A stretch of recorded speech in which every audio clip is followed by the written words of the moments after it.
तब एक बार कथा सुनने के लिए बाबा की कृपा से हम लोग यहीं भिलाई आए।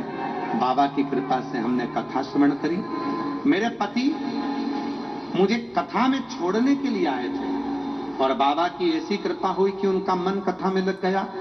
कथा के दूसरे दिन उनके मन में क्या आया कि उन्होंने वो उसी समय भूमि को नमन कर 15 साल से जो शराब पी रहे थे वो शराब के नशे को छोड़ दिया और आज बाबा की कृपा से 3 साल हो गए शराब का नशा नहीं किया। बाबा शिव की कृपा कितनी है, कथा क्या देती है।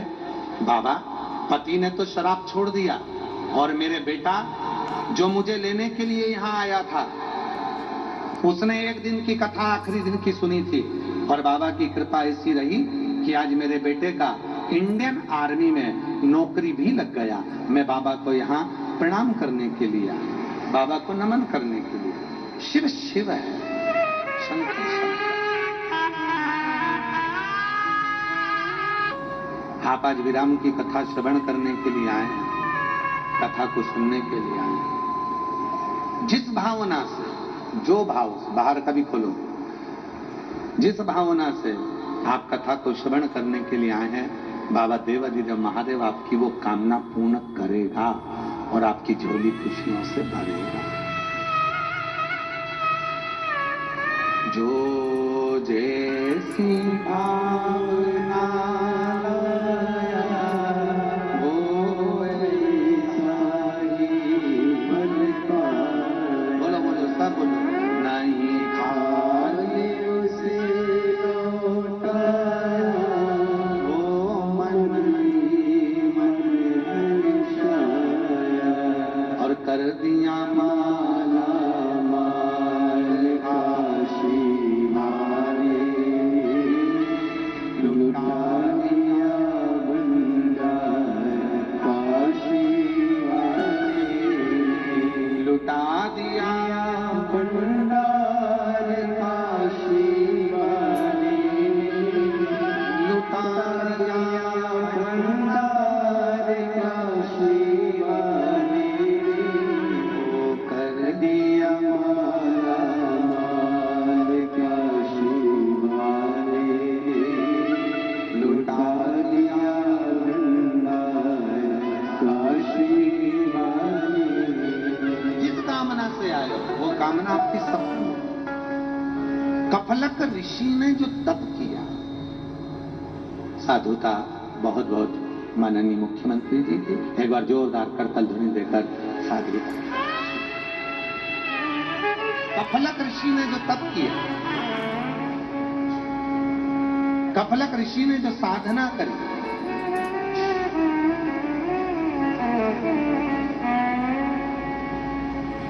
जो तप साधना, जो साधना, कफलक ऋषि शिव प्रकट हुए। भगवान उग्रदानी, भगवान शंकर प्रकाशदर्शी, कैलाशी, भगवान शंकर प्रकट, शिव प्रकट, भगवान शंकर प्रकट हुए, शिव जी प्रकट हुए। पूछा मेरे तप करने का कारण क्या है, क्यों किया। कफलक बाबा से भगवान शिव पूछ रहे हैं, कफलक ऋषि से भगवान शंकर पूछ रहे हैं, भगवान शिव पूछे, भगवान शंकर पूछे क्या कारण। कहा केवल कुछ प्रश्न हैं जिसके उत्तर के लिए मुझे प्रकट कर। कुछ प्रश्न, क्या प्रश्न, क्या प्रश्न।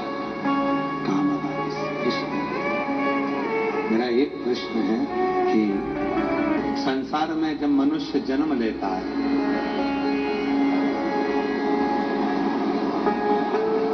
वो अपना कर्म करता है और कर्म करने के बाद जब वो प्राण त्याग कर, प्राण छोड़कर जब वो जाता है, कहते हैं 94 तरह के नरक मिलते हैं जिनको वो भोगता हुआ जाता है। एक नरक में नहीं पड़ता, 94 तरह के नरकों को वो भोगता भोगता जा रहा है। संसार के मानव को एक भी नरक ना भोगना पड़े, उसके लिए वो क्या करे? शंभू शंभू, उसको एक भी नरक ना भोगना पड़े, उसके लिए वो क्या करे? शास्त्र कहता है कि वो 94 नरक को भोगता है। शास्त्र कहता है कि वो 94 नरकों को भोग रहा होता है, 94 तरह के नरक भोग रहा होता है।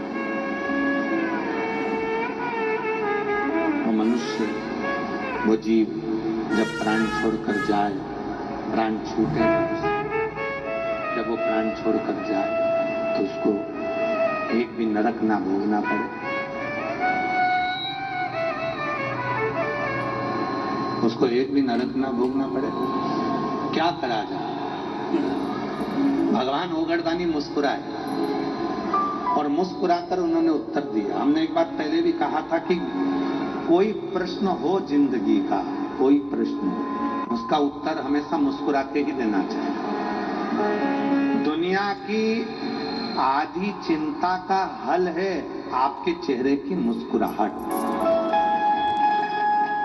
आपके चेहरे की प्रसन्नता।